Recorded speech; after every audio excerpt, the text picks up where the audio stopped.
TT2 Story Line ကနေကြိုဆိုလိုက်ပါတယ်။ကလေးလေးတို့ရေဉာဏ်ပညာကိုအသုံးပြုပြီးတပ်ဘေးကနေလွတ်မြောက်ခဲ့တဲ့မြောင်မင်းတစ်ကောင်နဲ့တစ္ဆာမဲခဲ့တဲ့မိချောင်းတစ်ကောင်တို့ရဲ့ပုံမြင်လေးကို TT2 ပြောပြပေးမယ်နော်။ဟောရှိတုန်းကပေါ့မြစ်တစင်းရဲ့ကမ်းနားမှာအရန်ကိုမှချုံမြိန်တဲ့အသီးတွေအဆက်မပြတ်ပြီးနေတဲ့အင်ဂျင်ပင်ကြီးတစ်ပင်ရှိခဲ့တယ်ကွ။ဒီအင်ဂျင်ပင်ကြီးပေါ်မှာအရန်ကိုမှပျော်ပျော်နေတတ်တဲ့ရန်ကောင်းပြီးကျင်နာတတ်တဲ့ညောင်မင်းတစ်ကောင်ဟာသူ့ရဲ့အိမ်လေးကိုစောက်ပြီးနေထိုင်ခဲ့တယ်လေ။ဒီနေ့မှာတော့မြစ်သေးကနေရေကူးတက်လာတဲ့မိချောင်းတစ်ကောင်ကိုညောင်မင်းကတွေ့လိုက်ရတဲ့အခါမှာသူ့အိမ်ကချိုလွန်းနဲ့အသီးတွေကိုခူးပြီးဟေးမိချောင်းရေဒီသီးတွေကိုစားကြည့်ပါဦးနော်ဆိုပြီးချစ်ချပေးလိုက်တယ်မိချောင်းကလည်းသီးတွေကိုစားပြီးအရန်ကိုမှကျင်းနဲ့သွားခဲ့တယ်လေအိုးသီးတွေကအရန်ကောင်းတာပဲငါတစ်သက်လုံးတစ်ခါမှမစားဘူးလို့ပြောပြီးညောင်မင်းကိုကျေးဇူးတင်စကားပြောလိုက်တယ်။အဲဒီနေ့ကစပြီးညောင်မင်းနဲ့မိချောင်းတို့ဟာအကောင်းဆုံးတငယ်ချင်းတွေဖြစ်လာခဲ့ကြတယ်။နေ့တိုင်းညောင်မင်းကသစ်သီးတွေပို့ပေးပြီးမိချောင်းကလည်းညောင်မင်းကိုသူ့ရဲ့မြစ်ထဲကအကြောင်းညာတွေအတွေ့အကြုံတွေကိုပြန်ပြောပြပေးခဲ့တယ်လေ။ဝေါတရက်မှာတော့မိချောင်းကသူချစ်တဲ့သူ့ရဲ့ဇနီးတဲ့မိချောင်းမကိုလည်းဒီသစ်သီးတွေကိုကျွေးချင်လာခဲ့တယ်လေဒီသစ်သီးတွေကအရန်ကောင်းတာပဲငါမိမကိုလည်းကျွေးအောင်ပါပဲဆိုပြီးအိမ်ကိုယူသွားခဲ့လိုက်တယ်မိချောင်းမဟာသစ်သီးတွေစားပြီးအရန်ကိုမှသဘောကျနှိမ့်ချိုက်သွားခဲ့တယ်လေအဲ့ဒီအချိန်မှာပဲသူမရဲ့ခေါင်းထဲမှာမကောင်းတဲ့ကြံတစ်ခုဝင်လာခဲ့တော့တာပေါ့ဒီသစ်သီးတွေနေ့တိုင်းစားနေတဲ့ညောင်မင်းရဲ့အသေးကရောဘလောက်တောင်မှရှုံငိမ့်နေလိုက်မလဲငါလဲအဲ့ဒီညောင်မင်းရဲ့အသေးကိုစားချင်လိုက်တာလို့သူမဟာလောဘတက်မိသွားတယ်ဒီเจ้าမဟာသူမရဲ့ခင်မွန်းကိုကြီးကျမနေမကောင်းဘူးအရန်ဖြားနေပြီညောင်မင်းရဲ့အသေးကိုမှမစားရရင်တော့တေတော့မှာပဲလို့ညာပြောပြီးညောင်မင်းကိုခေါ်လာဖို့အတင်းအကျပ်တိုက်တွန်းခဲ့တယ်လေကွယ်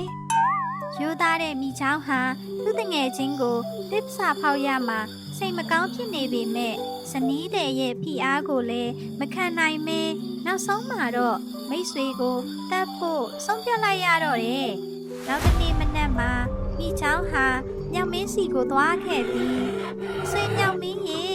ငါမိန်းမကလည်းမင်းကိုကျေးဇူးတင်လို့ငါတို့အိမ်ကိုလိုက်လဲပြီးမင်းအတွက်လက်ဆောင်တွေပေးချင်တယ်လို့ပြောခိုင်းလိုက်တယ်မင်းကရေမကူးတတ်မှန်းသိလို့ငါကြောပေါ်ကိုတက်စီးပြီးလိုက်ခဲ့ပါနော်လို့ဆိုပြီးလှည့်ဖျားဖိတ်ခေါ်ခဲ့လိုက်တယ်ညောင်မင်းကလည်းမိချောင်းကိုယုံကြည်ပြီးဝမ်းသာအားရနဲ့ခုန်တက်ပြီးလိုက်သွားခဲ့တော့တာပေါ့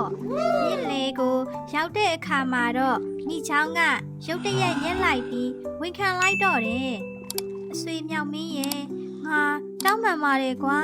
တကယ်တမ်းကျတော့လေငါမိန်းမကမင်းရဲ့ချိုမြိန်တဲ့အသေးကိုစားချင်လို့ပါအဲ့ဒီလိုစိုးရိမ်တဲ့အတန်နဲ့ပြန်ပြောပြလိုက်တယ်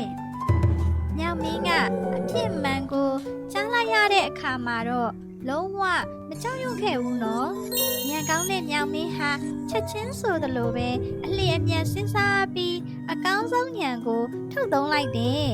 ။အိုးအဆွေမိချောင်းညာဘာလို့ကြုံမပြောရတာလဲငါတို့မြောက်တွေကအသေးကိုအပင်ပေါ်မှာချွတ်ပြီးထားလေးရှိတာကွငါအသေးကငါတို့နေတဲ့အင်ဂျင်ပင်မှာရှိတ်ထားခဲ့တာလေအဲ့ဒါဆိုငါတို့ပြန်လှည့်ပြီးအသေးကိုအရင်သွားယူကြတာပေါ့ကွာလိမ္မာပါနဲ့စွာနဲ့မြောက်မင်းကပြန်ပြောလိုက်တယ်ကဲကလေးလေးတို့ရေမြောက်မင်းကဘလောက်တောင်မှဉာဏ်ပညာရှိလိုက်တယ်လဲဆိုတော့နော်အဲ့ဒီလိုပြောပြီးတဲ့နောက်မှာမိချောင်းကညောင်မင်းရဲ့စကားကိုယုံကြည်သွားပြီးကမ်းနားကိုအမြန်ဆုံးပြန်လှည့်လာခဲ့လိုက်တယ်ကမ်းနားကိုရောက်တာနဲ့တပြိုင်နက်တည်းညောင်မင်းကမိချောင်းရဲ့ကြောပေါ်ကနေလျင်မြန်စွာခုန်ချလိုက်ပြီးတစ်ပင်ထိပ်ကိုပြေးတက်သွားခဲ့တာပေါ့ တစ်ပင်ပေါ်ရောက်တော့ညောင်မင်းကလှအောင်ပြောလိုက်တယ်ဟေးမိချောင်းဘဲတတဝါကမှအသေးကိုရှွတ်ထားလို့ရတာမဟုတ်ဘူးကွမင်းကငါ့ကိုမိတ်ဆွေအဖြစ်ခေါ်ယူပြီးအသက်ကိုတတ်ဖို့ကြံစီနေတဲ့သစ္စာမဲတဲ့သူပဲဖြစ်တယ်မင်းရဲ့လှည့်စားမှုကိုငါရဲ့ဉာဏ်ပညာနဲ့အနိုင်ယူလိုက်ပြီကွာလို့လှအောင်ပြောလိုက်တာပေါ့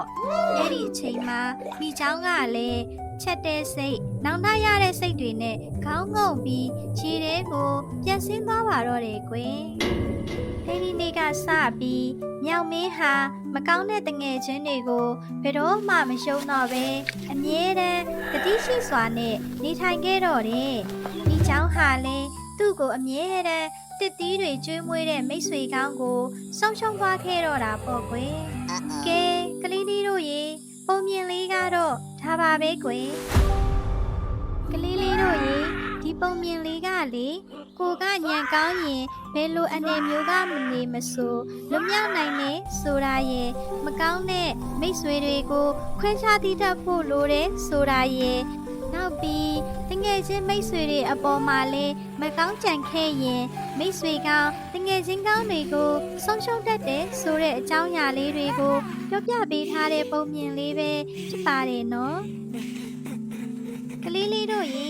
တီထူပြောပြပေးတဲ့ပုံမြင်လေးကိုသဘောကျတယ်ဆိုရင်တီထူ Storyline Channel လေးကို Like and Subscribe လေးလုပ်ခဲ့ပေးပါဦးနော်